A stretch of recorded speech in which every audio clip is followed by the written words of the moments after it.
This is TWIS. This Week in Science, episode number 876, recorded on Wednesday, May 18th, 2022. Galactic navel gazing. Hey everyone, I'm Dr. Kiki, and tonight on the show we will fill your heads with teeth, headbutts, and video games. But first, thanks to our amazing Patreon sponsors for their generous support of TWIS. You can become a part of the Patreon community at patreon.com/thisweekinscience. Disclaimer, disclaimer, disclaimer. If there was an elephant in the room, you would know it. If the lights went out, you'd be keenly aware that it was still in the room. If you felt for it in the dark, you might identify a sturdy foot or a long, sharp tusk, or you might not. You might feel the breeze from a fanning ear or be moved aside by a powerful trunk, or you might not. Whatever you came in contact with, you wouldn't forget the rest of it was there. Because if there was an elephant in the room, you would know it every second that it was there. There is an elephant in the room you are now in. Global warming.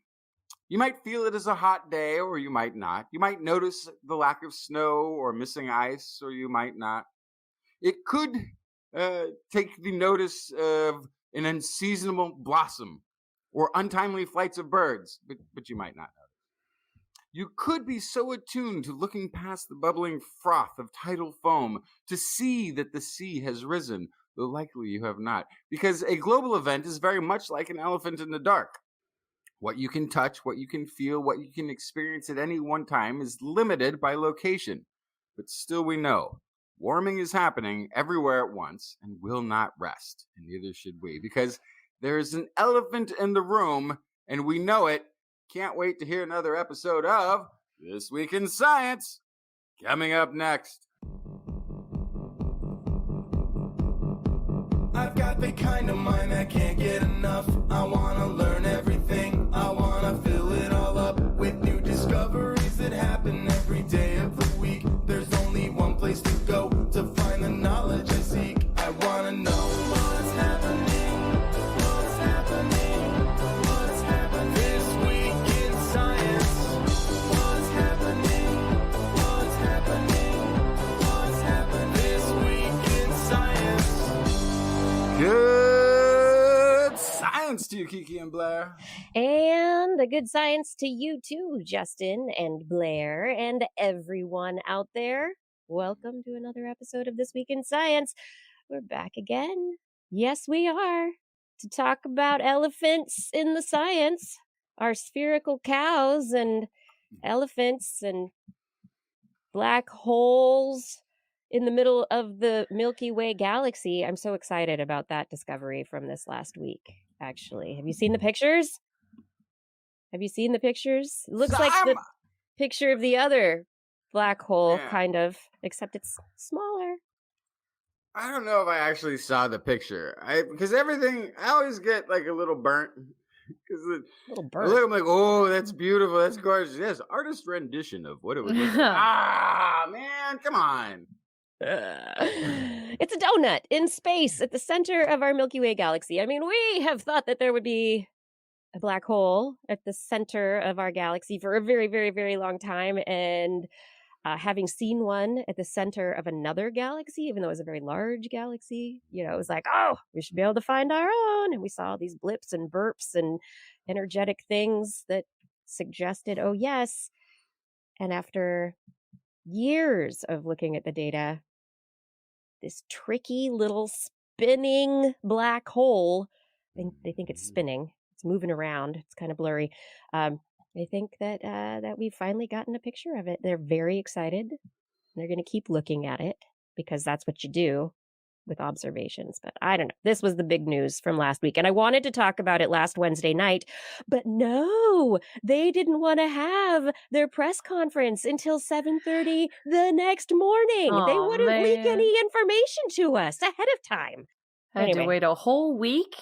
And so now we had to wait a whole week. So I had to just get it right off the top of the show before we even told anybody what the other news is that we're going to talk about. Because there's a lot more news out there. I have stories tonight about Tabula Sapiens, NeuroMechFlies, rocket realism, and some video game stuff. Some video game smarts. Good. Good. Yes. Justin, what'd you bring? Let's see. I've got a 130,000-year-old tooth fairy story. I've got just good news. A little bit of good news, global warming wise. I've got new medical contacts, which is important to update everybody on. And why you should never headbutt a muskoxen. I can think of some reasons. I know. They're probably all the reasons. Yes. Yeah. Okay, It's Blair. going to be very much, Yes. that's very much going to be the story you think it is. Yeah. That sounds like a very bad Sure, idea. sure. And it really, really is. Yeah. Okay, Blair. Yes. What's in the animal corner? I have teeth. Ooh. I have mouths. I have food. I have taste. I have all of these things. All of the things. It's a very themed episode for me this week. It is. It's going to be tasty in the animal corner. We're very excited about the entire corner and the entire show. For those of you who have not yet subscribed out there, you can subscribe to the program by finding us basically anywhere there are podcasts. You can find our accounts on YouTube, Facebook, and Twitch, where we are This Week in Science, and we stream live weekly, 8 p.m. Pacific time on those channels. TWIS Science is how you find us on Twitch and Twitter and Instagram. So very exciting stuff. But if this is all too much information, head to our website, twis.org, for all the show notes and the fun there is to be had. All right, so we are ready for this show. I know you're ready for the science. Let's get into the actual stories for the hour. Let's start with the Tabula Sapiens. Tabula Sapiens. I tend to try to keep up with my different kinds of sapiens. Mostly there's just the one. But what is this? What Tabulous. is this? Is it like it sounds like accountants you're describing. Well, so it's, kind of like the tabula rasa, the blank slate. This is the slate that is being filled in with all of the information related to our cells, protein coding genes, the RNA that's involved in transcribing those genes, the transcriptome. Just this week, published Friday, May 13th. Woo, and it's not even bad news. This is great news in science. The Tabula Sapiens Consortium, which is about 160 experts led by the Chan Zuckerberg BioHub, they've published a digital atlas that's open to scientists around the world that maps gene expression in nearly 500,000 cells from 24 human tissues and organs, including the lungs, the skin, the heart, and the blood. They have taken all of these cells, and so it was a delicate ballet of coordination between the various teams that had to be ready to take the organs that were going to be donated to organ recipients, and then the team of surgeons or the scientists who came in to do the sampling of the tissues that would be saved for this atlas. And so this is the largest cell atlas to have multiple tissues from the same human donors. So instead of having one cell type from one donor somewhere and another from somewhere else, this way now they can cross-correlate between tissues, between cell types and tissues in different organs to determine what changes are happening to the transcriptome to make tissues what they are. Because really, what the genome is a toolbox. It's got all the stuff in it that can be used. Each cell in our body pretty much has the same toolbox and could turn into anything, except it doesn't. Each cell becomes unique because of the way those tools are used and expressed.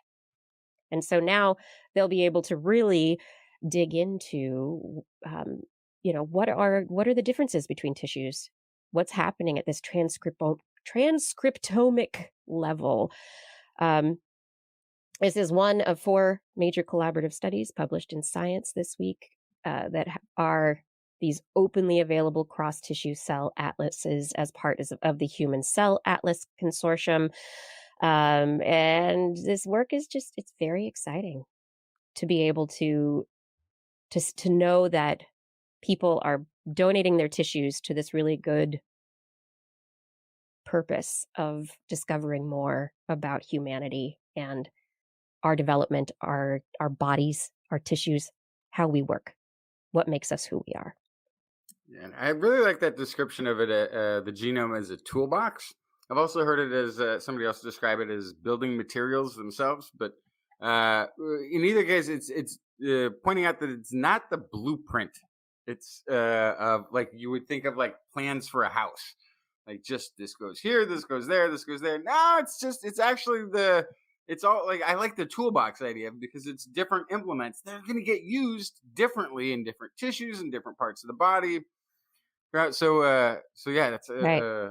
the idea then too of using the same genome over and over with the different tissues can actually better show then the diversity of the applications of those tools in those different tissues, which might get confused if you had I guess a different genome for each person. We're all similar enough that it We're pretty probably right. wouldn't be. We're similar-ish, right? There are Yeah, little differences, but the yeah. differences are enough that they do impact um, how medical therapies affect us. Mhm. Where some people a certain treatment works, and for others it doesn't, and we don't understand all the reasons why that is. So there's a lot here that can really be useful. It's very exciting, and I love the name, the Tabula Sapiens. They had fun with that one. They did. They certainly did. All right, Justin, tell me a story. What do you have up next? Okay, so it started with a child's tooth. Actually, it started with a child's finger that was found in I think 1990 in a cave, or no, sorry, 2010 in a cave in Siberia, the Denisova cave. They find this little finger bone of a child, and they also found a tooth at that site. And they managed to extract enough DNA to get the entire genome of Denisovan, this archaic cousin of the Neanderthal, that they have then since seen in the human genome across Southeast Asia and Oceania. We found a jawbone in 2019 on the Tibetan plateau, which was, I think it was handed over to it was found by a monk and then handed over, but I think it sat in a university basement for some years before they actually identified what it was. And now there's a cave in Laos that has turned up a child's tooth that dates from around 130,000 years ago. And researchers think it's Denisovan, which would actually make it the first fossil found in Southeast Asia, which is sort of interesting because that's where the largest hit is. Southeast Asia, down into Oceania, Papua New Guinea, Aboriginal Australians have the highest rate of Denisovan DNA in the modern human gene pool, sometimes upwards of 5%, which is pretty decent, good number. And so yeah, it shows that they could before it could have been that they could have admixed somewhere else and then moved into that region, but this kind of clearly shows Denisovans were already all the way in that part of the world before modern humans got there. And it also shows they have a pretty wide swath of territory. So we're finding them in a cave in Siberia, but also now in this tropical area where it's now likely because at least based on our DNA overlap and having finally found a fossil there, that they were inhabiting that area pretty regularly. Sort of interesting though too here. They managed to identify the tooth that belonged to a child, likely female, between 3.5 to 8.5 years old, which I thought was kind of a big range, age wise. But this could absolutely be a tooth that the tooth fairy dropped by accident after collecting it. This could be a naturally lost tooth. Tooth fairy comes by, picks it up. It's dark. It's in a cave. Drops it. Can't find it again. Hopes nobody notices. Squirrels away. The tooth is the tooth itself was too old for carbon dating. The DNA was badly preserved because of the heat and humidity in this particular cave. Paleoanthropologist and study co-author Fabrice Demeter was saying it's too bad we can't get the DNA, but that proteins did allow us to identify sex, female, and confirm its relation to the Homo species. Interestingly though, the characteristics it fit, like they kind of like this tooth would have fit into that jaw they found in the Tibetan plateau, but the tooth structure had common characteristics with Neanderthals, from whom we have many more teeth available. And it's not too weird because they were genetically close to Denisovans. They were thought to have diverged around 350,000 years ago. What I found curious about this, though, is that we know there was a lot of tooth evolution taking place after that split in Neanderthals. Like the Neanderthal tooth changed quite a bit. And it seems like that the only thing that they have to go on for this being a Denisovan, aside from the age, is the location it was found. So it's sort of it's still a little bit up in the air without DNA. So far, fits very well with Denisovan, but could also be less likely, but still could be the furthest east that we found of a Neanderthal tooth, if it ultimately came to be something like that. They say the discovery shows Denisovans occupied part of Asia, adapted to a wide range of environments from cold altitudes to tropical climates, whereas Neanderthal cousins seem more specialized in cold western regions, which again I think is odd, because that's sort of a misnomer. The Neanderthals were found very far north, but they were also found like down into the Levant, Right. They had a very wide range yeah, themselves, and there's nothing that was specifically cold adapted about them. And they had kind of in a way similar regions. They were actually found in that cave in Siberia as well, all the way down down into Spain and the southern regions of Spain as well. So yeah, I don't know if I buy that comment from the report, but says Neanderthal. The tooth is currently located at the University of Copenhagen, which I believe is in Denmark. So I should probably go and. You think so? Yeah, I think I should go. Bang down the door. Say, "Excuse me. I think you've made some mistakes with these teeth. I'm here to fix it, please." Yeah, it's also because I thought it was also weird that they are doing that cold weather trope, because one of the things we've also learned about Neanderthals have been listening to shows they had genetic markers for both light pigment in the skin and dark pigment in the skin, which is something you might see from a creature that has, like us humans, a very wide range of northern and further south latitudes. And it had a fairly wide range for a while. For a very long time. So you would expect actually that, people like, what did the Neanderthal look like?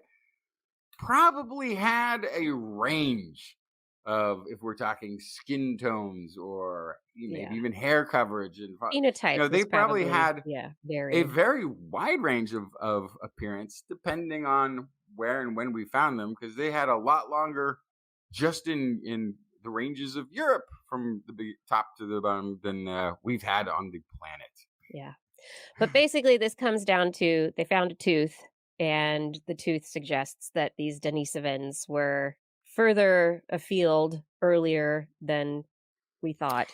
And that means that there's lots of mixing, and this explains probably where a lot of the Denisovan DNA mixing comes from. And really a big deal because this would be only the 4th Denisovan fossil ever found for something that's 5% of the population of, Oceania and is there throughout Southeast Asia.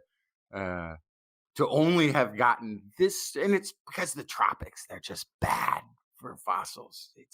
Tropics are bad for fossils. Why don't you tell the fossil makers that? Jeez. Fix it. You try to tell people, but you try. They're already dead.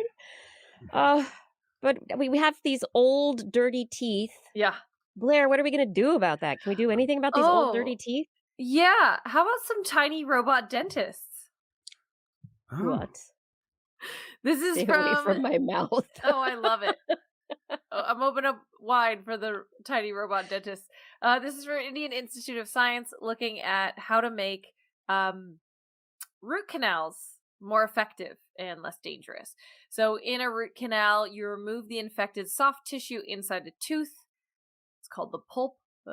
And flushing the tooth with antibiotics or chemicals, they're able to kill the bacteria that causes the infection. And they, paste you back up and send you home with lots of painkillers. But often the treatment fails to completely remove all the bacteria. It's really hard to get all the antibiotics and all the chemicals in every little crevice inside your tooth after they drill it through.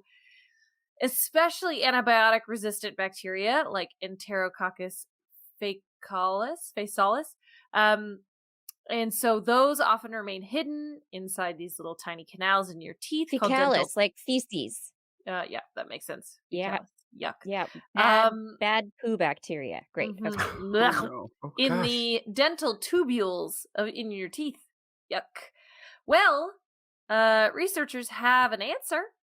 Nano-sized robots that you can manipulate using a magnetic field.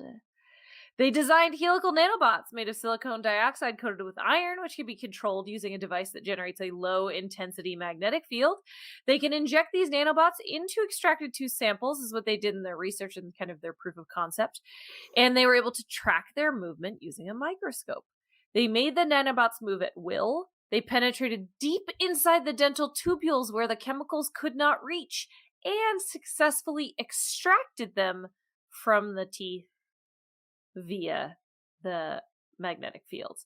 The way they actually kill the bacteria, don't picture the little robots, they kind of strangling the individual bacteria. No. They actually just heat them up.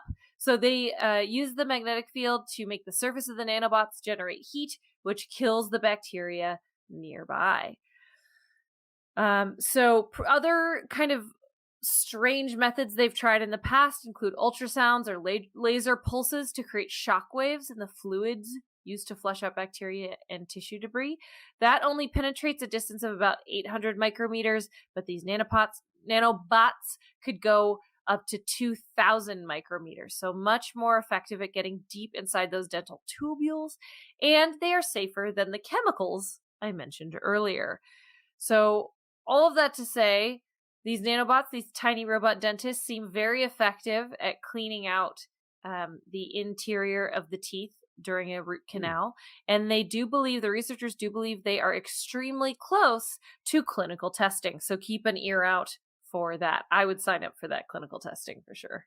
Or your dentist could just wash their hands properly. Whoa, buddy, look, whoa. Hey, no, I mean, very often in the root canal, you've already got bacteria in there. It has nothing to do with your dentist's hand. Yeah, and everything in your mouth that normally your dental tubules are protected by the teeth, the outside of the teeth, that's all exposed.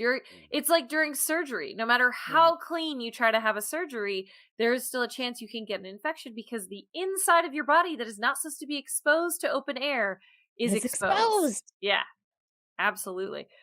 So, look out for some tiny robot dentists coming your way. They're kind of like if they're controlled by a magnetic field, they're really like little tiny scrapers. Yeah. It's like the magnets that you put inside your fish tank to get the sludge, get the algae off the inside of the fish tank without putting your hand in it. Right? Mm-hmm. Yeah. Absolutely. Kind of picturing it that way.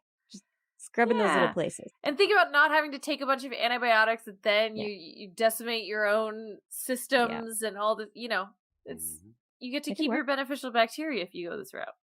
I love it. I like this idea. Yeah. Okay. But I'll let someone else test it first. You can do the testing, Blair. Yeah. Other people doing testing, they've come up with a fake fly. A little fake fruit fly. Is that like VR or is it like real tangible fly? No, it is VR. Well, it's not VR. It is a simulated fly. It's Okay. called the NeuroMechFly. This is a fly that has been created, a digital model that's been created based on 2D images, 3D video collection, based on knowledge they have of behavioral responses of the Drosophila. And what they've been able to show so far with their digital model of the fly simulated in virtual space is that for as far as the mechanics of the legs and the wings, everything seems to work right. So that the amount of force, pressure, torsion, other aspects of the movement of the fly all seem to work. And so the idea behind this is that the Drosophila is one of the the staples of genetics labs around the world. And we know a lot that we can try out with actual flies, but it could be faster to try things out virtually and not with real animals having to actually wait for the flies to go through their reproductive cycle. So the idea behind this is that in the virtual space, they could alter aspects of the neural system of the flies, see what happens to the movements and the behaviors of the flies in the simulated reality, and then check and see whether or not it matches up to real reality, to see whether or not their ideas work. And so far, things are working really, really well. But they say they're most interested in when it doesn't work. They really want to know what the things are when their model does not predict real behavior. They want to know why that is, because they think that is one of the more interesting things. Yeah, I mean, it's for them. So For them. Well, no, and the reason I'm saying that is because it seems like a model like this is an input model. Like Right. you go, you get a result, and then hey, we could add it to what this this body of knowledge within the connections of this fly. But the idea that you would then use this fly to make discovery or make new discoveries, I feel like that's why they'd be so, hey, now we were interested in this, because you don't have it. But what you would still likely get, I would think, would be a bad result, or would a result that's based on the information in the model that isn't connected to reality. So I don't know.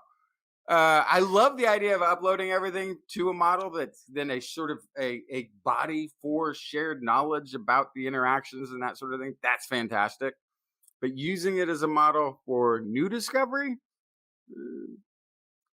that's actually could work if once the body of knowledge is there. I suppose you're trying something out, yeah. And as we know, since the fruit fly is such a model for all sorts of biological discoveries, if we can reverse engineer aspects of fruit fly behavior, it could help us lead to other biologically inspired robots. So if we know that we can change something in these virtual flies, maybe we could create real flies. Or maybe we can go another step further and create other kinds of robots, animals, things that are inspired.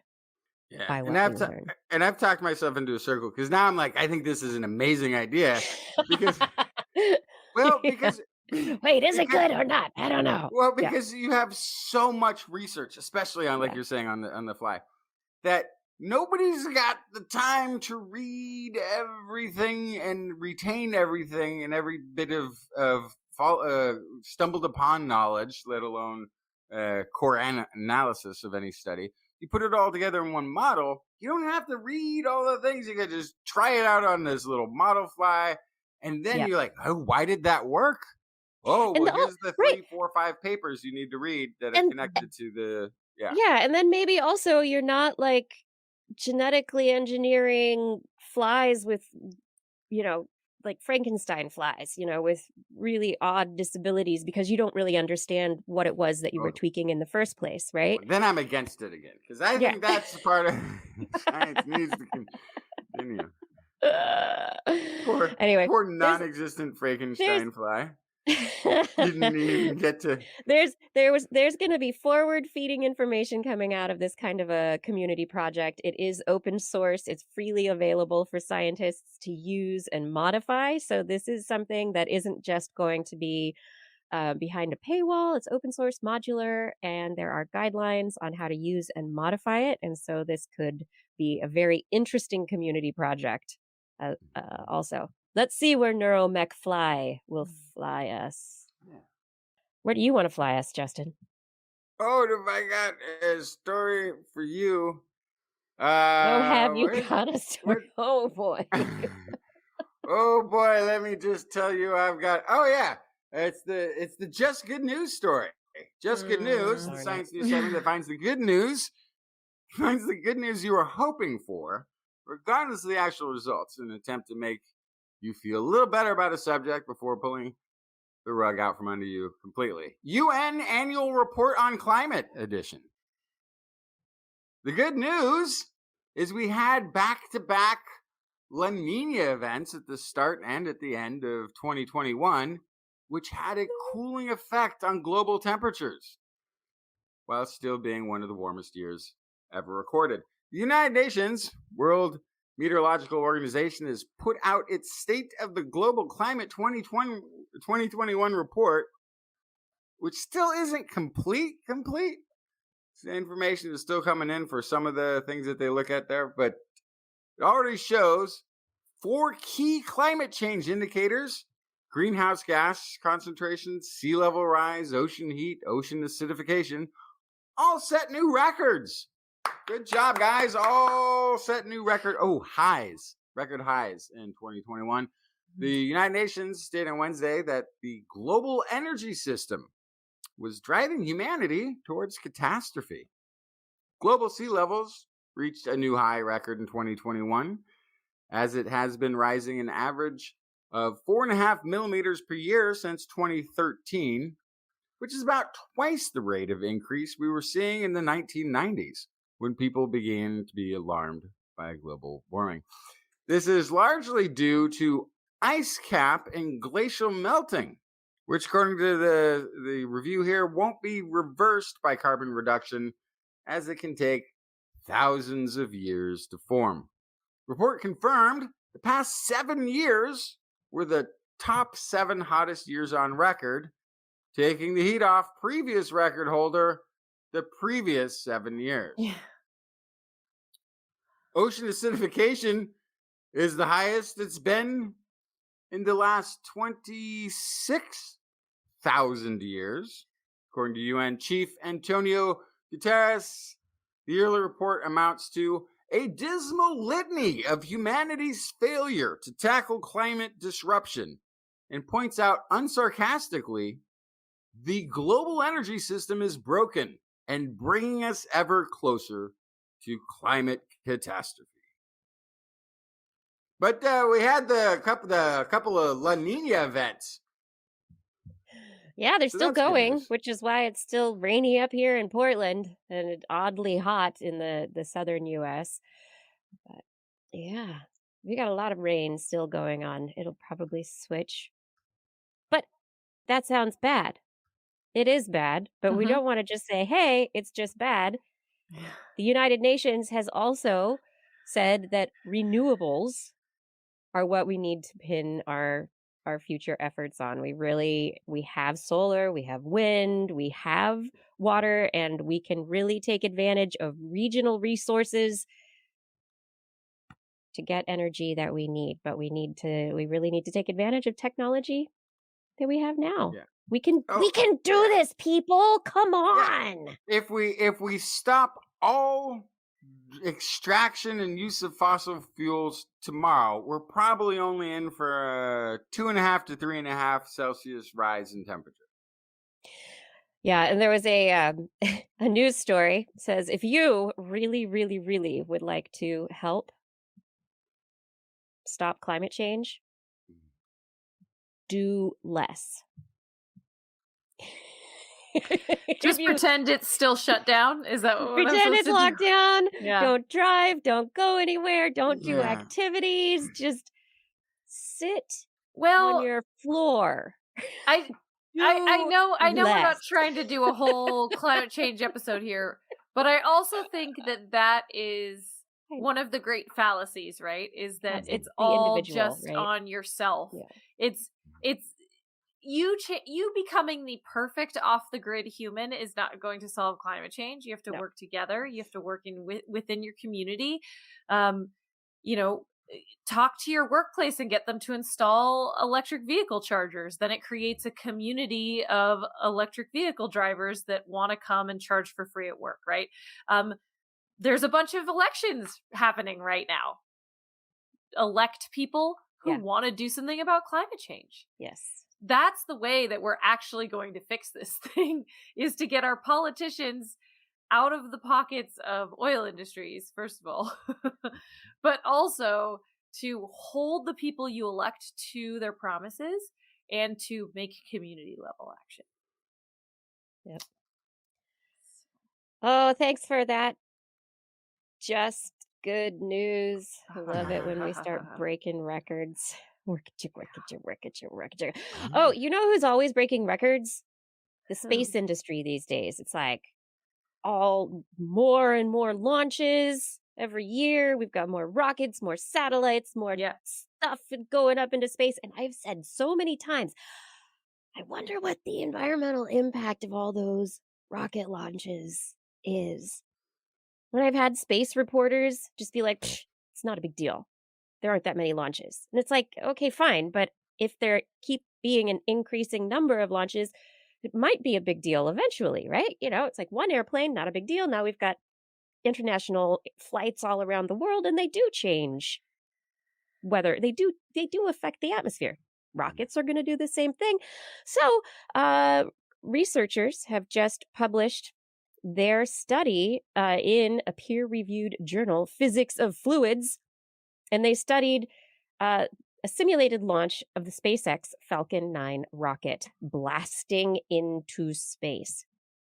Their take-home message is, all right, overall, it's not that terrible when it's down at ground level where these launches take place. But as the launches get higher into the atmosphere, where the density of the air is less and less, they continue to have a consistent output of water, of nitrogen, of carbon dioxide, and they have an increasing influence at higher altitudes of the atmosphere, where they can have some not necessarily great impacts because of their placement there. So, so overall, rockets are not responsible for putting all that much carbon dioxide into the atmosphere. We talked about that many times on the show.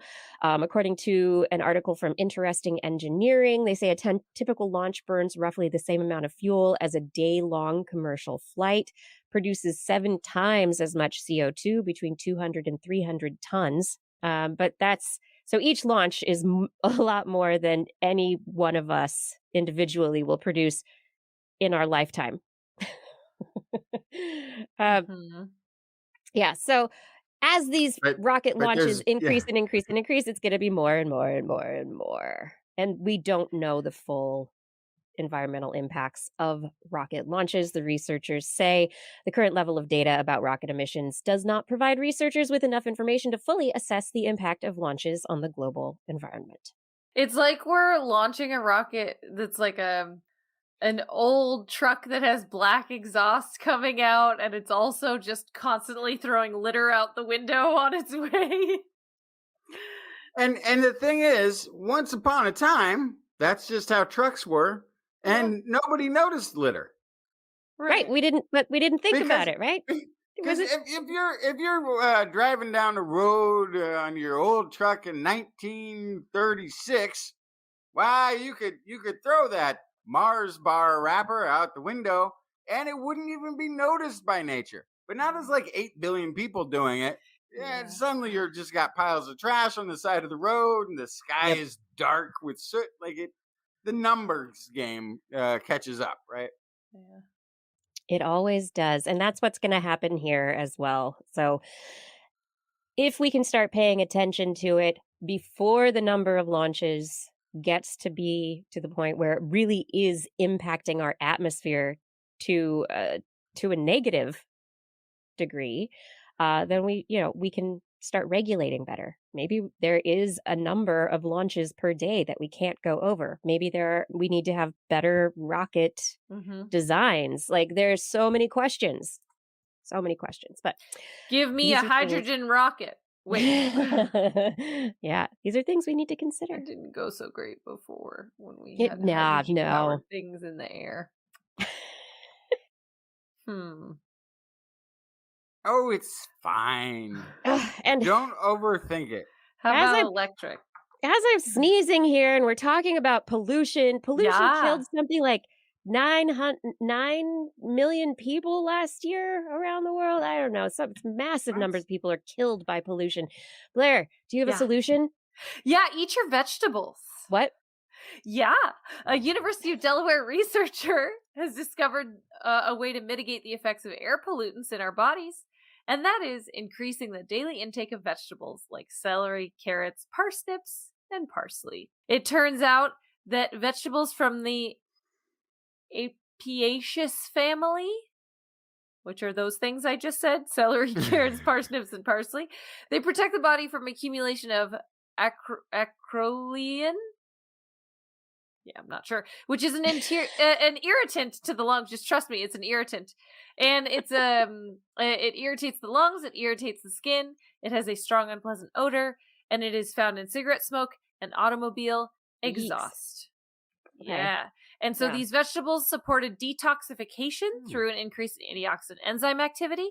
They also have provided protection against inflammation because in the liver, these vegetables enhance conversion of this chemical, I'm going to say it wrong again, acrolein, into a water-soluble acid for bodily excretion. Save your tweets and your emails. I know I said it wrong. It's fine. It's acrolein. I know it. I know.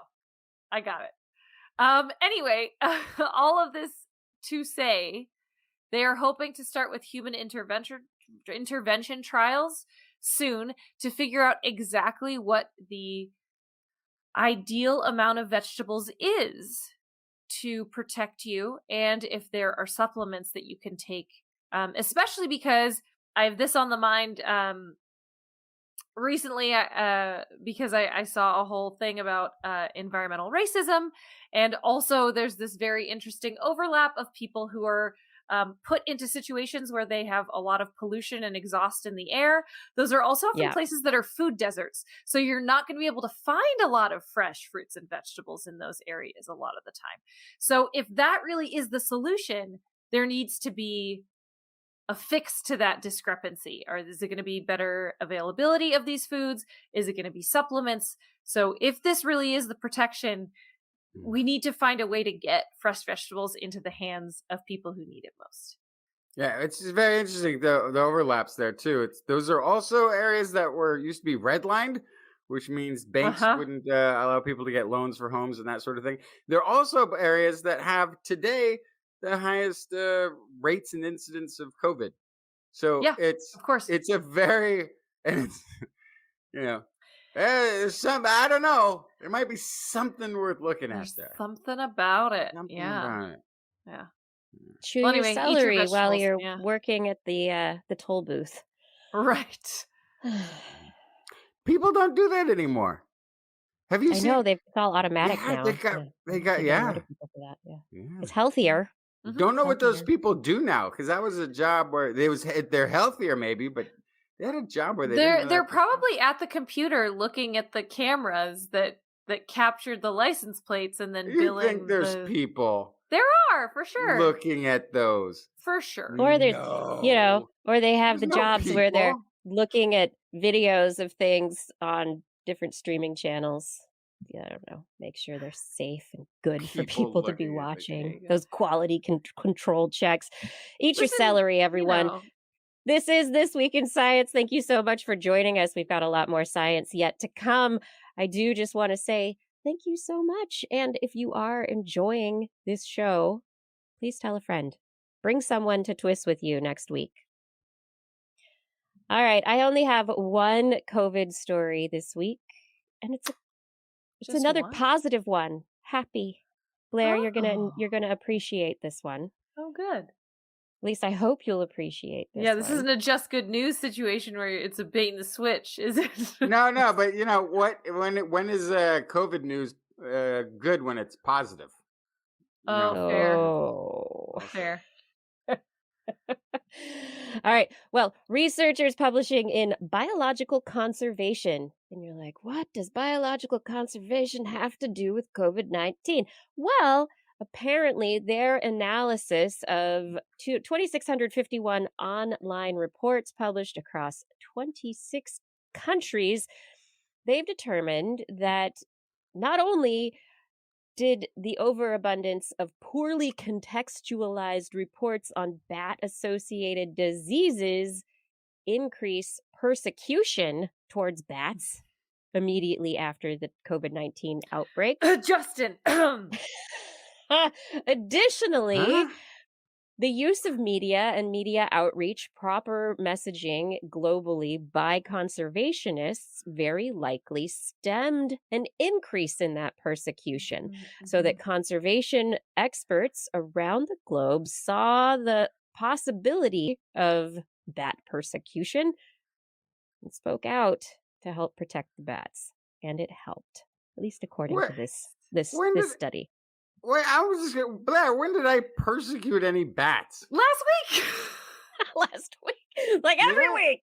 What did I say about Last bats? week I had a bat story and you went on a whole thing about you didn't want bats anywhere near you. And No, daytime bats. No, that was because you had daytime bats, diurnal bats, and that would be like everyone in my hometown would be freaking out because the only Yeah, time we and ever see that's bats in the Very day right. wonderful. They're is when great. they're They're rabbits. like, bats are great. They're pollinators.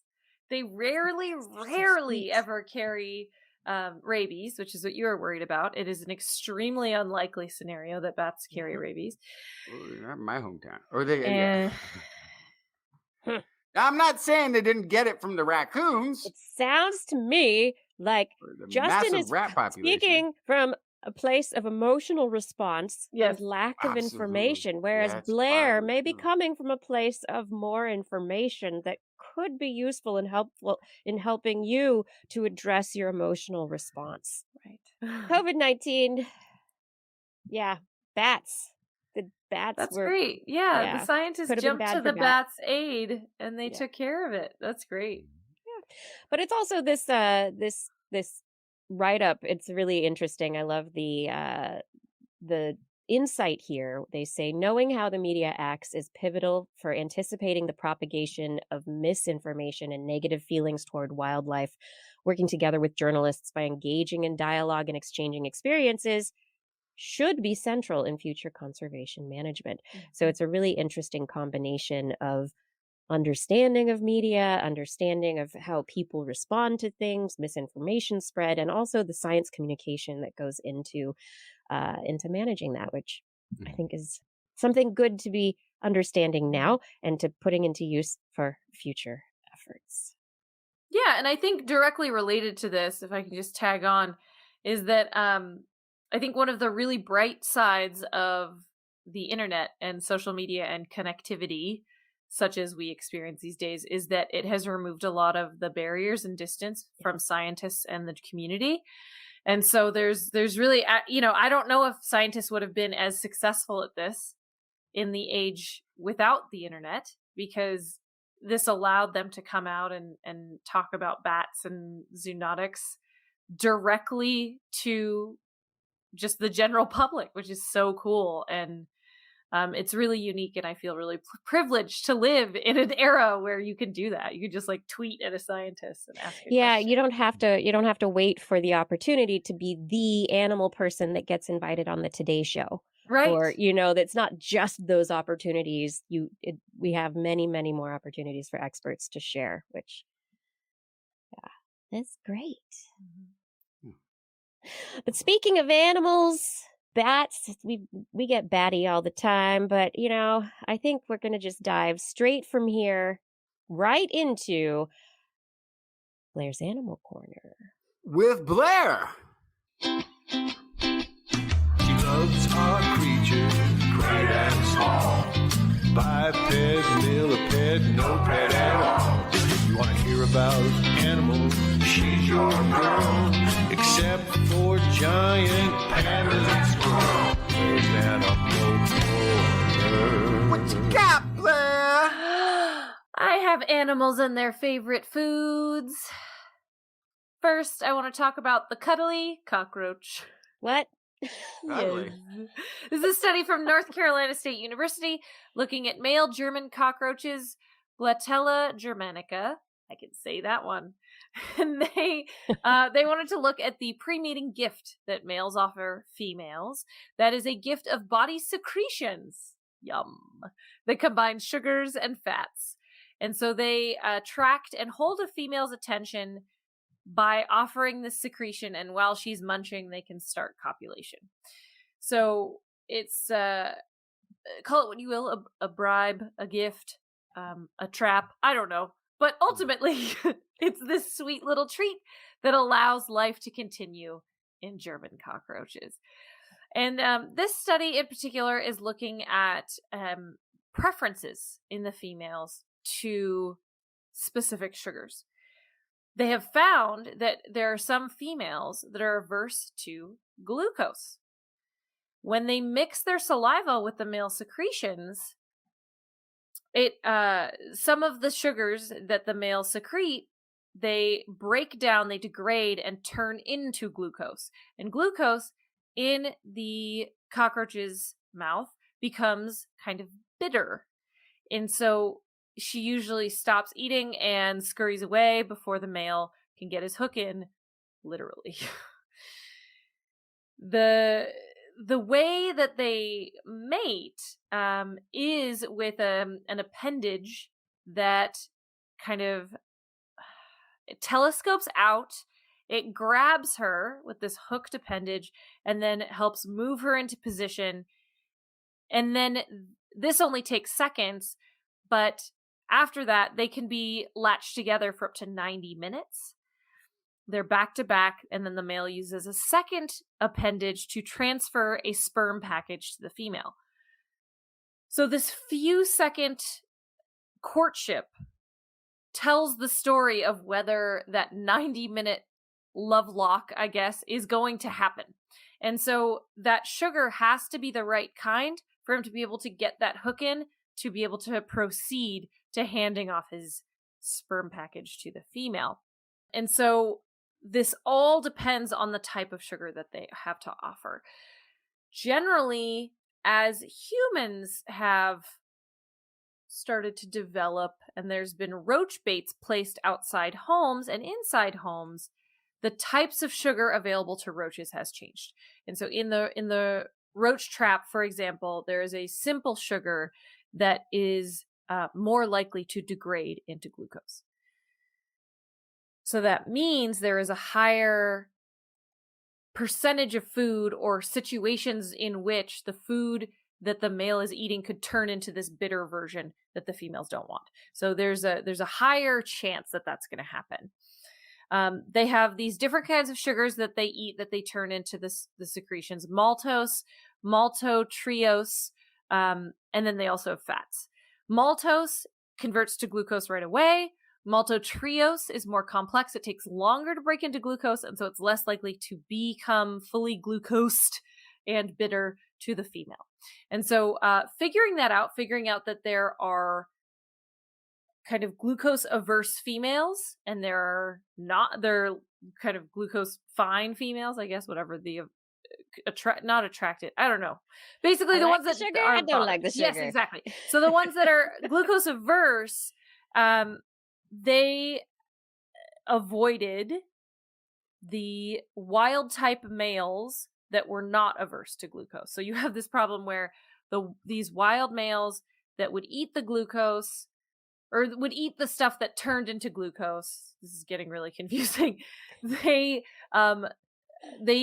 made these glucose averse females run away. The glucose averse males that they were able to make in a lab, they had higher levels of maltodextrose in their secretions, which converted less easily to glucose. Males had extra time to begin mating. They were more successful. So these naturally occur in the lab, but they were able to kind of identify who's who, figure out what happened in which situation. And so they were able to see exactly how these things played out, how these exchanges played out with the cockroaches.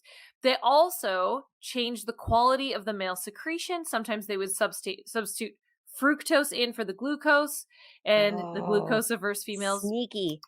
loved the fructose, fed on it longer.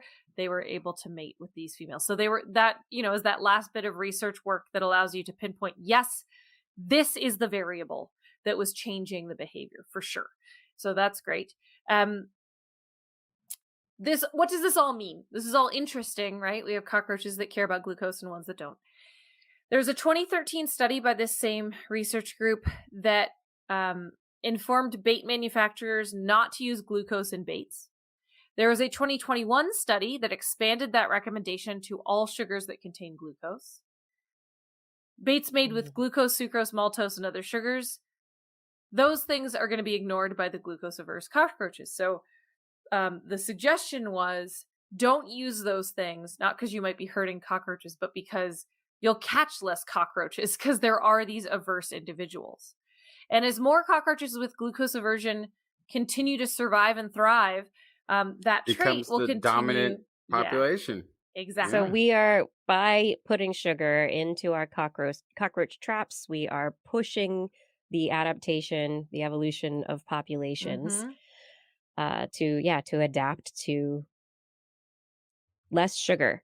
Right. We don't want to eat the sugar because that's when we die. Right. We don't want to eat the sugar because then I can't make new cockroaches. And so then, so the cockroaches that are reproducing are the ones that don't have the taste for sugar. Mm-hmm. And so then the females aren't interested in the sugary chemical secretions. Mm-hmm. And so then there's no mating. So in a way, we're actually continuing to influence the death of the cockroaches, which was our primary goal in the first place as humans. Yes.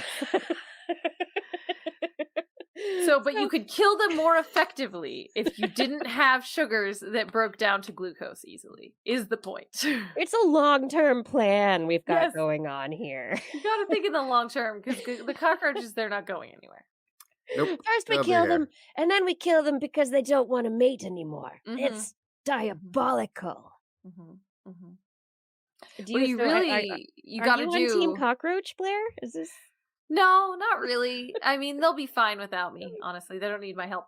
But what you really got to do, right, is you gotta continue on this route for a long time. You have the glucose traps. You end up with exclusively glucose averse cockroaches, right? Mm-hmm. Then you make it so that there's a bunch of food that they don't know is going to, somehow hidden glucose. Way to give them glucose averse cockroaches eating the glucose. Then the females won't mate with them, and then you have population collapse. So you have to engineer. I don't know. Forget it. Anyway. I've been thinking too much about this. It's turning in on itself. Let's move to spiders. Sugar binging cockroaches are bad for their own future. Okay, spider time. Spiders. What do spiders like to eat? Flies. Yeah. Also, mosquitoes. So, University of Florida study, in collaboration with University of Canterbury, New Zealand, and International Centre of Insect Physiology and Ecology in Kenya. I don't know why I said it with a French accent. It's in Kenya. It's because it's spelled centre. Anyway, the three of these organizations together have examined the dietary preference of an Eastern African jumping spider. Jumping spider is my favorite. Known scientifically as Avarcha calicivora. Watching them in the field, they noticed that they were eating almost only mosquitoes. That's not normal for spiders. They usually don't specialize in one kind of prey. They usually eat pretty much anything that flies or crawls. Sometimes, depending on the size of the spider, they will also eat lizards, frogs, birds. But generally speaking, it's anything of the tiny invertebrate type. But these guys were pretty much only eating mosquitoes. They also noticed that they were tracking the mosquitoes and targeting those with the bright red abdomens. Those are the ones that recently fed. To see what's going on with this preference, the researchers then went into the lab. They provided mosquitoes either with red-dyed sugar water, which caused their abdomens to look like they had just had some blood, or gray-dyed sugar water, no blood. The spiders predominantly went for the red-bellied mosquitoes. What's important about this is that they smelled the same. So there was no odor cue here. It was all visual. So they were just blood preference? Yeah, so they wanted the extra nutrients of a freshly engorged mosquito. And so they are using a visual cue. This research helps inform mosquito control. If you have spiders that you know prefer mosquitoes and prefer mosquitoes who have recently eaten, that can help you kind of use biological control on mosquitoes. But it also just helps us understand spiders and their decision making more. They're these teeny tiny little animals with teeny tiny little globs of neurons for brains and very weird eyeballs. And it turns out that not only is their vision good enough to differentiate mosquitoes based on who has eaten recently and who hasn't, but the visual cue is their predominant cue for hunting, which may not have been what was anticipated, right? We think about spiders, we think about the vibrations on webs, we think about auditory cues that they can feel vibrations of in the hairs on their legs. We think about all sorts of things that spiders could be using to get around besides visual cues. We know they use visual cues because we've done reports on this show about spiders watching videos of flies and stuff like that. Right. But it's really interesting to know that for these jumping spiders, their main motivation is just what looks delicious. Yeah. That one. They're picking out like the reddest apple at the produce store.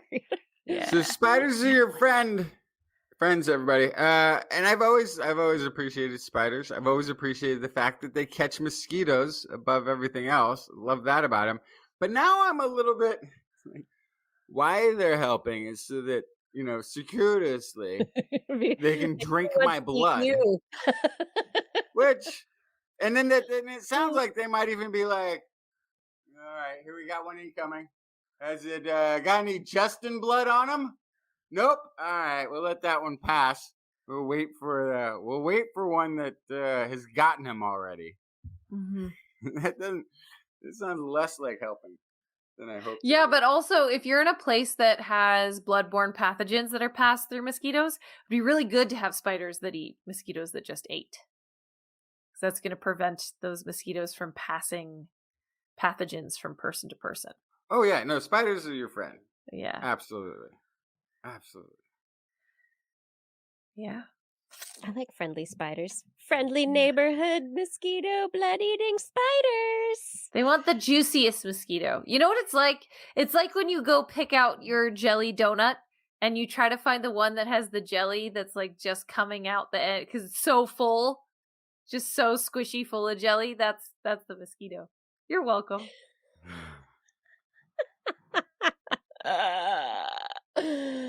Oh my goodness. This is This Week in Science. If you're enjoying the show, I humbly request that you please head over to TWIS.org. And while you're there, click on our Patreon button. Patreon is the platform we use to support the show. Our show is listener supported. So you could support this show in our weekly endeavor to bring science and fun and curiosity to as many people as we possibly can. While you're there, that Patreon button will lead you to a place where you can choose your level of support, $10 a month and more, and we will thank you by name at the end of the show. We thank you for your support. We really can't do this without you. All right, Justin, tell me about headbutting. I Is got there an I got upside? headbutting and behooving animals. Behooved Hmm. animals. It would We have behoove talked you and to talked not and be headbutted. We've talked about on the show before the dangers of concussions. That's when the human head bumps up against something, causing the brain to squish against the inside of the skull, causing inflammation, brain damage. So scientists were like, hey, we should look at Greenlandic muskoxen and some bighorn sheep to find out why these creatures, who intentionally, part of mating and sometimes play, fighting for territory, headbutt each other, but don't suffer from concussions or the ensuing brain damage. These are horned animals, so they're built for impact. They've got the additional structure for it there. Then they're known to get into violent head-to-head collisions. Male muskoxen, this I did not know, and why would I? They get a running start at the headbutting thing. Makes and sense. can reach speeds of 30 miles an hour before slamming heads into each other. And these are like 1,000+ pound animals. These are pretty big, or at least they look it because they got all the fur. I wonder if they're like cats and they're just no, like they're really big. skinny underneath. Those They're things big. are big. Yeah. 30 mile an hour head-to-head impact, and still they're fine. No concussion, no brain damage.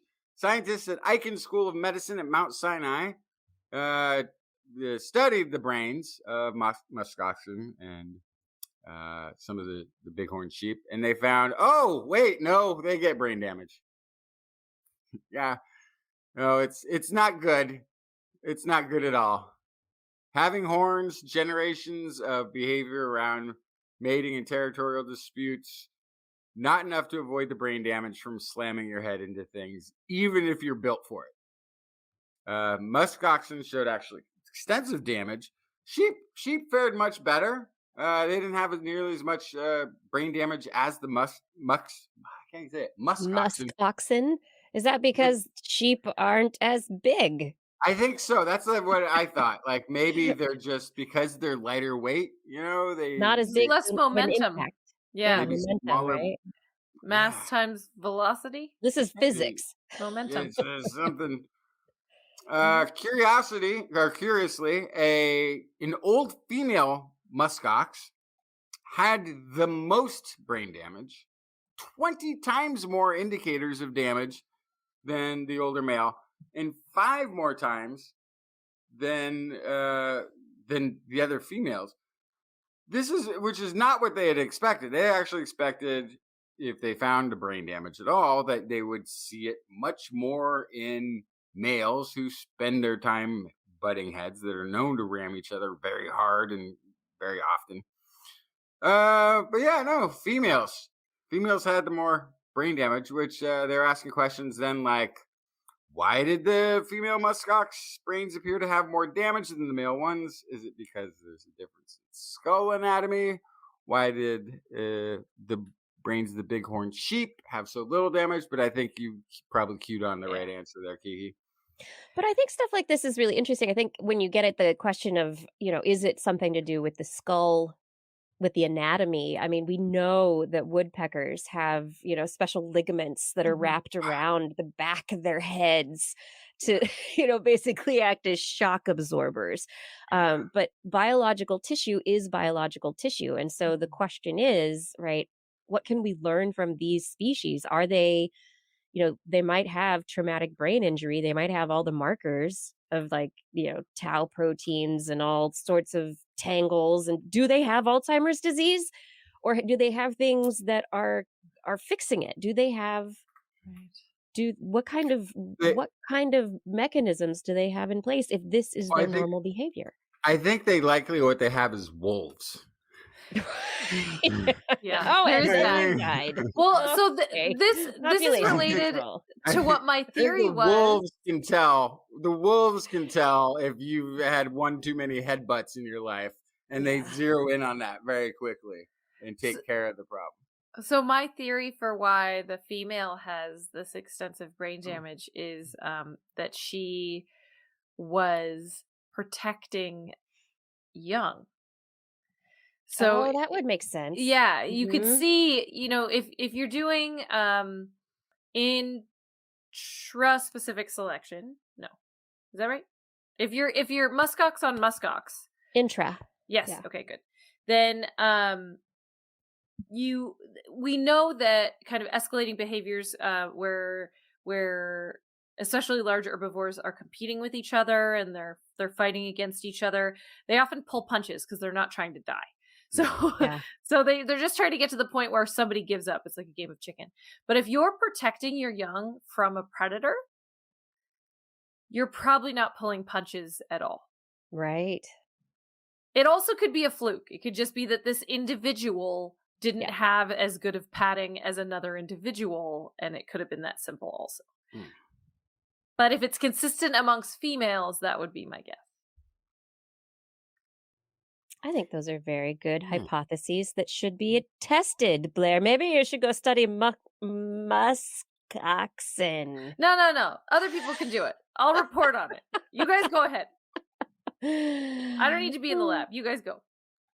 And the last story I got today, published in the journal Nature Communications, researchers at Sun Yat-sen University in China have developed a contact lens that can monitor eye pressure changes and even dispense glaucoma drugs when they're actually needed. Now, glaucoma is pressure within parts of the eye that creates problems for the optic nerve, can lead to damage of the optic nerve, which can result then later down the road and from partial to even complete blindness. The disease is difficult to treat because the pressure changes are stochastic. They don't come at a set time of day or when you're looking at something intently. They just sort of show up and then the pressure goes away. And as a patient, if you had this, you can't actually feel the pressure differentials. So if you don't know when the pressure is increasing, you don't know when to apply medicated eye drops that you may have been prescribed even for treating them. So damage can continue to accrue even if you've been diagnosed and given an eye drop treatment to correct the problem because you just don't know when to use it.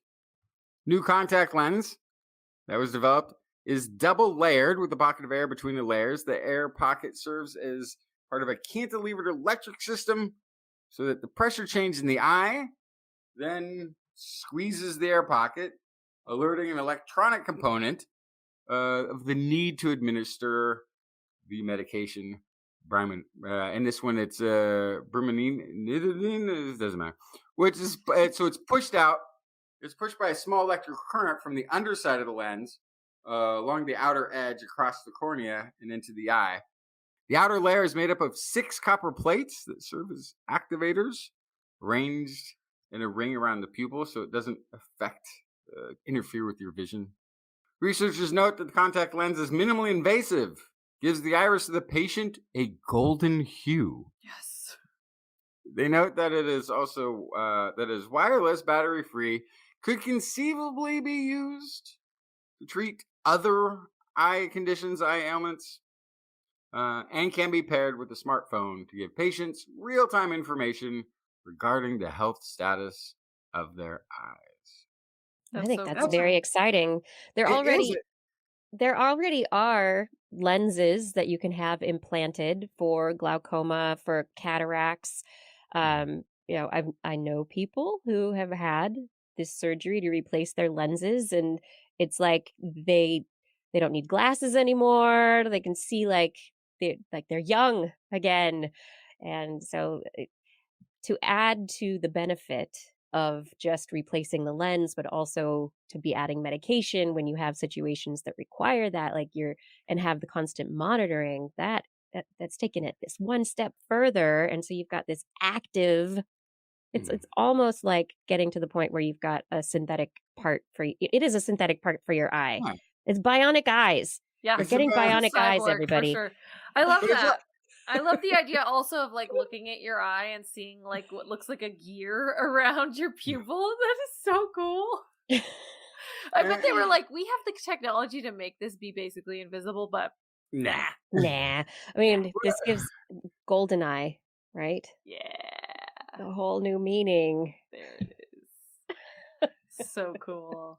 That's also sort of interesting that this is a thing that you can't feel. Yeah. The pressure differential. So the body doesn't have a sensor in place to notice change, and this performs that, which I thought was kind of my favorite part of it. Is here's a part of the body that never figured out how to self-monitor for this thing. Most of the body can Not monitor necessary. from pain to an immune response to something is paying attention to something everywhere in your body, it seems. Here, the pressure of the eye, though, is invisible to the body, to the human. The brain attached into this little casing on top of their shoulders. It just took care of it automatically. Brilliant. It's great. It is brilliant. One Sign thing that me men up. can do is wear fewer ties. What? I'm all Ties. for that. Yeah. Ties. They cut off the blood and fluid flow, so your interocular pressure increases. What? Wearing a tie, it's not good for you. It's not Oh good for my the pressure in your head. God. Or if you wear a tie, wear it very loosely. It's dashing that way. But I like the idea of like, I got my robots in my teeth. I got my bionic eye, like contact lenses, got gears on my eyes. I love it. It's great. You love you just do want to live forever. I know. You're like, Yeah. I'll take it. More machine than man. More machine than Blair. Yeah. Yeah. But anyway, I have some stories that I would like to talk about right now. One of them being primarily, we hear so much about the negative aspects of screen time for our kids. No more than 2 hours of screen time for your children a day. It's going to have negative impacts on their behavior. It's going to influence all sorts of bad habits. It's going to be bad for their brains. And this is what we hear repeated over and over again. However, researchers have just published a paper in Nature Communications looking at the influence of TV watching and video games and video watching on children's IQ. And what they determined is that the more video games that a child plays, the longer time a child spends playing video games, the higher the likelihood that they will have an increased IQ. And it's a correlation of playing video games leads to increased IQ, not that kids with higher IQs play more video games.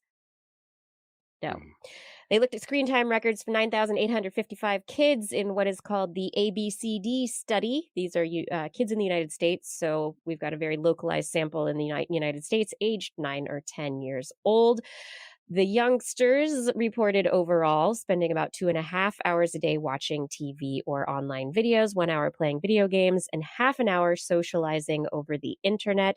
They looked at data for over 5,000 of those kids 2 years later. And they did IQ tests at the first test, and then they also looked at all the IQ stuff, the data that went along with that at the second 2 years later data point. And they saw an increase of 2.5 IQ points above the average rise for those who were playing their video games.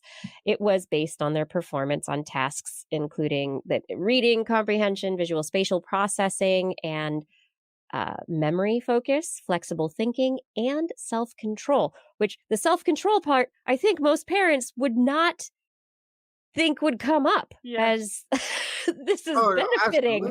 Because you don't have self-control when it comes to turning off the video game, but plenty of self-control when it comes to doing things within the games.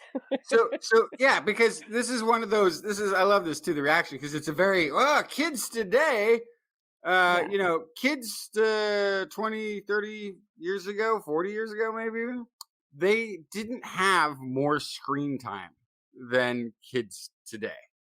They just watched television, which is a very passive thing. You can go back.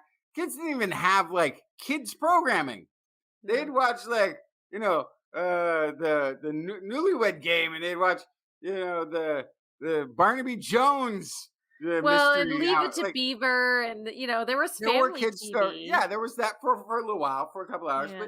But kids wouldn't consume as much screen time as they do today. But it was all very passive. And in a video game, you're interacting, you're problem solving, you're you're actually exercising, flexing that brain muscle to do them. So it totally makes sense that they would see an improvement there. Yeah, but they did say, not that they saw the larger improvement, the more significant effect for video games specifically, but additionally, online video watching and TV watching did correlate to an increase in IQ as well, although the result was not as robust.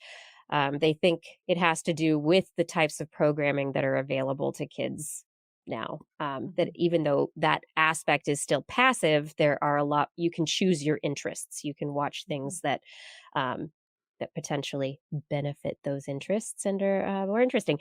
Anyhow, they specifically, and this is always a question I know that comes up, especially with IQ, they controlled for genetic differences in cognition and for socioeconomic background because they knew that has been an issue in previous studies and also small sample size. They wanted a much larger sample size. So that's where they've got this almost 10,000 kids. So they've hit a lot of the critiques, the critical points for creating a fairly robust result with this particular study. Anyway, there are for sure more factors in play that they didn't look at, but it is this, not all screen time is bad for kids. It's not just going to rot your kids' brains. So just know that, parents. I'm surprised about the TV part, but to Justin's point, back in the day, there was not educational programming, right? Before really Sesame Street started it, like Electric Company and Sesame Street started it. But now you can really make sure that your kids are watching educational content. There's, like in Blue's Clues, there's the expectation you speak back to the TV. And so it's a little bit more interactive now for sure. But that's, I still am kind of surprised about the TV thing. The video game thing I'll buy. Oh, and I misspoke. I said it was Nature Communications. It is Scientific Reports where it is published. And then finally, for those of us who are getting older, we've always heard the story that, we're born with all brain cells we're going to have, and then they're just going to die as we get older. So you're just losing brain cells the older you get. Well, not necessarily. There's a lot of evidence that neurogenesis happens within the brain. And unfortunately, this study out of the University of North Carolina School of Medicine doesn't have to do with people. It has to do with mice. But they'd like to apply it to people because that would be really nice someday. These researchers used optogenetics to stimulate areas of the hypothalamus to increase neurogenesis in the brain, which led to, in the mice, the production of more neural stem cells that led to reduced anxiety in the mice, better memory, and better emotional processing. Memory, cognition, emotional processing, all better in the mice who were stimulated. So I don't know how we're going to stimulate people optogenetically, especially the hypothalamus, which is right in your basal brain areas. So until we put a window in our brain for that neural stimulation, I suggest we take walks in the park, stimulate ourselves with new ideas and lots of great science and conversation, places like This Week in Science. I think that's a perfect idea. Yeah. How about that and a window in my head? That's fine. I have lots of hair. I'll cover it Just up. cover it right up. It'll just be no problem. And then you just put a nice hair clip in. It'll be great. Yeah, have you ever seen on Star Trek when they open up Data's head? You can totally put a hinge in there. It'd be fine. It'd be totally fine. Yeah, I think the big question here is we see these new neurons being born in mice and rats, and the evidence in humans is still limited. But if it's happening in mice and rats and other species that we're looking at with very similar brains, why couldn't it happen in people as well? Why not? Why not? I'll say for the third There's time some tonight, evidence. sign me up. Be good to your brain, stimulate it regularly, and it will be good to you. So go play video games. Got it. Are you put that down on your task list And and listen to and this. actually, if you play one of those first person shooter games where you're in 3D and you're running around doing stuff, it'll improve your grayscale vision. True. Yeah, it will. All sorts of things. Hand-eye coordination. I don't know. I don't know. I'm not going to go into that right now because I think we made it to the end of the show. Have we done it? That's it. I got to go play some Kirby. Let's wrap it up. Oh, wrap it up quick then. Gotta let Blair go play her Nintendos. All right, everyone. Thank you for joining us for another episode of TWIS. I do hope you enjoyed the show. Gotta give some shout outs to people who make this show possible. Thank you, Fada, for all of your help with social media, show notes, show descriptions. Gord, Arenlore, thank you for manning the chat rooms and kind of keeping an eye on things in there. Identity 4, thank you for recording the show every week. And Rachel, thank you for your editing and other assistance. I would also love to thank our Patreon sponsors. Thank you to Teresa Smith, James Schofer, Richard Badge, Kenton Northcote, Rick Loveman, Pierre Velazar, Ralph E. Figueroa, John Ratnaswamy, Carl Kornfeld, Karen Tazi, Woody M.S., Chris Wozniak, Dave Bunn, Vigard Chefstad, Hal Snyder, Donathan Stiles, a.k.a. Don Stylo, John Lee, Ali Coffin, Matted Perrin, Gaurav Sharma, Reagan, Don Mundus, Stephen Alberon, Daryl Myshak, Stu Pollock, Andrew Swanson, Fredis 104, Sky Luke, Paul Ronovich, Kevin Reardon, Noodles, Jack, Brian Carrington, Matt Bass, Sean and Nina Lamb, John McKee, Greg Riley, Mark Hessenflow, Gene Tellier, Steve Leisman, a.k.a. Zima, Ken Hayes, Howard Tan, Christopher Rappin, Dana Pearson, Richard, Brendan Minish, Johnny Gridley, Remy Day, Flying Out, Christopher Dreyer, Artyom Greg Briggs, John Atwood, Rudy Garcia, Dave Wilkinson, Rodney Lewis, Paul Phillips, Shane, Kurt Larson, Craig Landon, Sue Doster, Jason Olds, Dave Neighbor, Eric Knapp, E.O., Kevin Parachan, Aaron Luthen, Steve DeBell, Bob Calder, Marjorie, Paul Disney, David Simmerly, Patrick Pecoraro, Tony Steele, and Jason Roberts. Thank you for all of your support on Patreon. And if you would like to support us on Patreon, head over to twist.org and click on the Patreon link.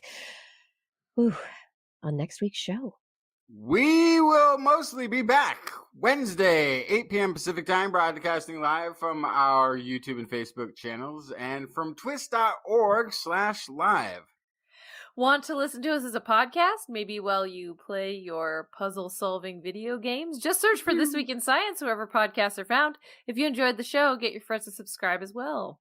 For more information on anything you've heard here today, show notes and links to stories will be available on our website, www.twist.org. You can also contact us directly. Email Kirsten at kirsten@thisweekinscience.com, Justin at twistminion@gmail.com, or me, Blair, at blairbaz@twist.org. Just be sure to put twist, TWIS, in the subject line, or your email will be spam filtered into... what's that in my eye? Under my bionic contact lens. Oh, it's on the floor. I can't find it. We'll never find it. And so if that happens to you, you can just tweet at us, where we are on Twitter at Twist Science, at Dr. Kiki, at Jackson Fly, and at Blair's Menagerie. We love your feedback. If there's a topic you would like us to cover or address, a suggestion for an interview, a haiku that comes to in the night, please let us know. We'll be back here next week, and we hope you'll join us again for more great science news. And if you've learned anything from the show, remember, It's all in your head. This week in science. This week in science. This week in science. This week in science, it's the end of the world. So I'm setting up shop, got my banner unfurled. It says the scientist is in, I'm gonna sell my advice. Show them how to stop the robots with a simple device. I'll reverse global warming with a wave of my hand. And all it'll cost you is a couple of grand. 'Cause this week's science is coming your way. So everybody listen to what I say. I use the scientific method for all that it's worth. And I'll broadcast my opinion all over the earth. 'Cause it's This Week in Science. This Week in Science.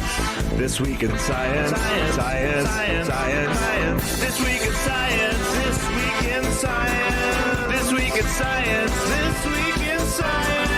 This Week in Science. This Week in Science. This Week in Science. This Week in